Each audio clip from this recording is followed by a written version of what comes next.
Welcome to Mr. Bresciani's math class. Today we're going to be looking at rates. So before we get started, let's take a look at our student outcomes for today. So by the end of this lesson, you should be able to say, first, I can express rates using words and symbols. And second, I can identify, describe, and record rates from real-life examples. So remember, if you can't say either of these things, you need to make sure you go back and rewatch it again or talk to me tomorrow in class so we can go over what you don't understand. Okay, so let's get started. So first of all, what is a rate? Well, a rate is something that compares two things that are measured in different units. Now, when we were looking at ratios before, we were talking about things that were measured in the same units, like blue marbles to white marbles, or apples to oranges in fruit bowl, something that was the same. Now rates, we're looking at different units. So an example could be your heart rate. So it's heartbeats per minute. So the heartbeats is one unit. The minutes, obviously, time is another one. Growth rate, growth in centimeters per year. So how much you grow in 1 year. Well, growth is measured in, it could be inches, centimeters, meters, whatever you want to do. Years, also time, different unit. So I've got here an example would be 72 heartbeats per minute. That's a heartbeat, or heart rate, sorry. 5 inches per year could be the growth rate. Now let's take a look at an actual example. So a specific kind of rate we're going to look at today is called unit rate, which is actually also called conversion rate. Now a unit rate is a rate in which the second term is 1. Okay? What I mean by that, here you can see an example is 20 kilometers per hour. When you look at it, it's 20 kilometers over 1 hour. In order to be a unit rate, you've got to have that bottom number as 1. It needs to be 1. Now a specific kind of unit rate is speed. You can easily see this when your parents are driving to school. You can look at the speedometer. How fast are they going? And you can look at speed limits. In a school zone, the speed is 40 kilometers per hour. On the ring road, it's 100 kilometers per hour. What that's doing is comparing the distance, so 40 kilometers, traveled in the time it takes per hour. Okay, that's as fast as you can go. Now, speed can be written as the distance over time. So like what I just said out loud there, if we looked at it, 40 kilometers is the distance per 1 hour. Now again, if you notice, this is a unit rate because the bottom number is 1. Right? That's how we know it's unit rate. Now let's take a look at our first. So example 1. Try finding the unit rate for Nicholas runs 150 meters in 25 seconds. Now, as you can tell, Nicholas is pretty fast.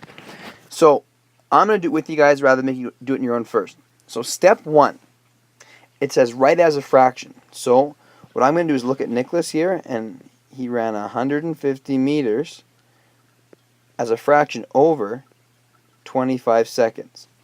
Now that's a rate, but not unit rate. It hasn't finished yet because we have to do step 2.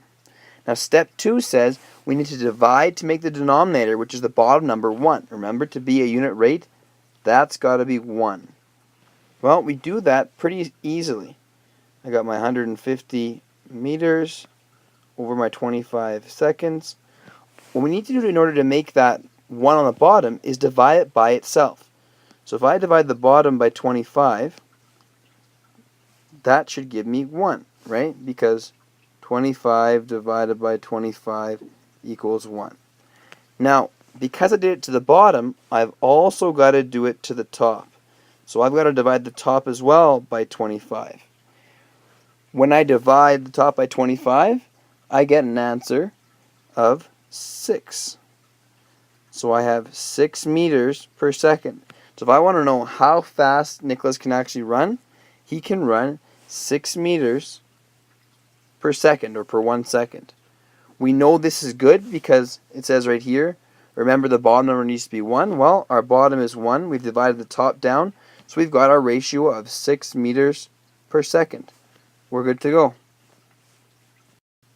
Okay, now here's an example for you guys to try. So it says Rowan earns $88 for babysitting for 8 hours. What is the unit rate?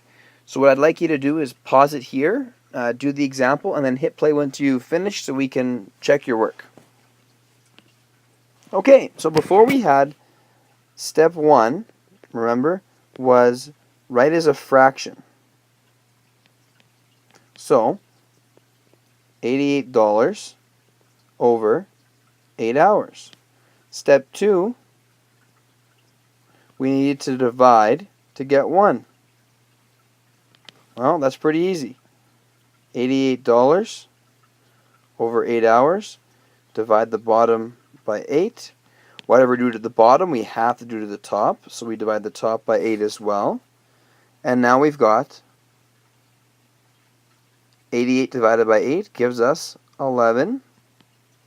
So $11 per 1 hour is our unit rate. Because remember, we had to make the bottom 1, and we did that here by dividing this number by itself. 8 divided by 8 equals 1. And since we did it to the bottom, we had to do to the top as well. And 88 divided by 8 gave us 11. So our unit rate was $11 per hour. So Rowan gets paid a pretty good amount of $11 per hour for babysitting. Okay, let's try another one here. So, Alex has a pet sheep, Mr. Snuggles, and he needs food. So sheep's food costs $9 for 5 cans. What's the unit rate? So you can pause it here and then hit play when you're ready to check out the solution. Okay, so Alex's pet sheep. He has food that costs $9 for 5 cans. Well, same thing as before. Remember, we've got to do a fraction first. So $9 for 5 cans. Next thing we have to do is step 2, which was make the denominator 1. So, looking at it again, we have $9 for 5 cans. Well, to make the denominator 1, we have to divide it by itself, which is 5. Whatever we do to the bottom, we have to do to the top. So we're also going to divide the top by 5, which then we know will give us 1 can on the bottom, which makes the top 9 divided by 5 will give us $1.80 per can. So Alex is actually isn't spending too much money because he's paying $1.80 for each can of sheep food. Now, before we close for the day, I want to show you one last little term that ties in with this, because as you noticed before, when we were talking about kilometers and distance, that was speed. Well, when we're looking at money and items, that's something entirely different, and that's called unit price. So we did an example of unit price in the other page, and that's usually used when shopping, and you'll see that a lot in the grocery stores if your parents or even you are buying fruit, because typically the fruit isn't charged per item, it's charged by how much it weighs. So it'll say watermelons, $1.99 per 100 grams, or, well, that's a bad example, but something like that. And what that is cost over volume. So what you saw before, the cost, $1.69 here, and the volume, 414 milliliters. So 169 per 414 milliliters. So if we were to break that down right into our unit rate, you're actually paying 0.0408 cents per 1 milliliter. With that, I'll give you one last example.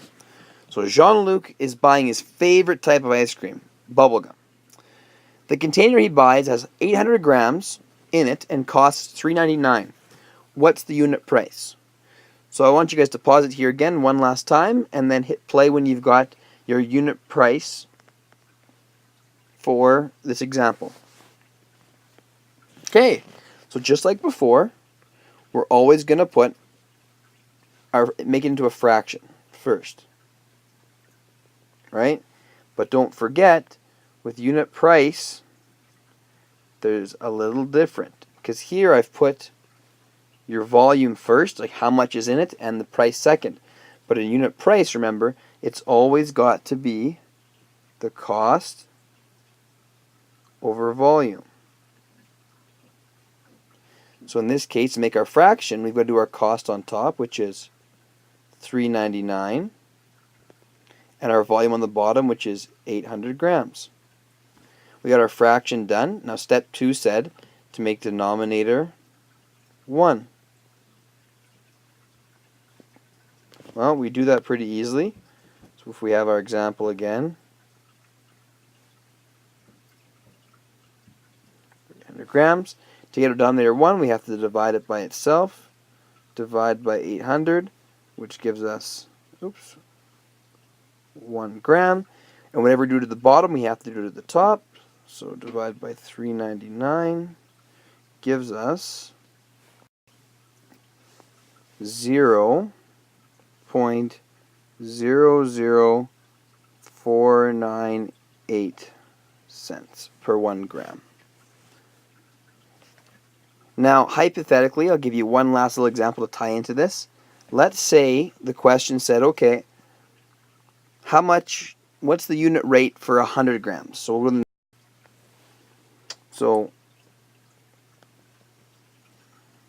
this is messy. Unit rate for 100 grams. Well, what we have to do is take a look at what our unit rate we just found out was. Now, our unit rate was 0.00499 per 1 gram. All we have to do if we want to find out what 100 grams is pretty simple. Just times the bottom by 100 grams to get that per 100 gram.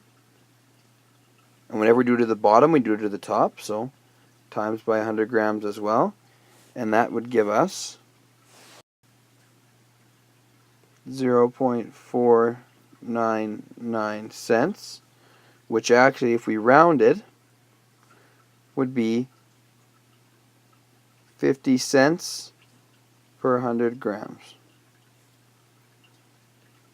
Sorry, that was a little bit messy here. I just had that thought at the last minute.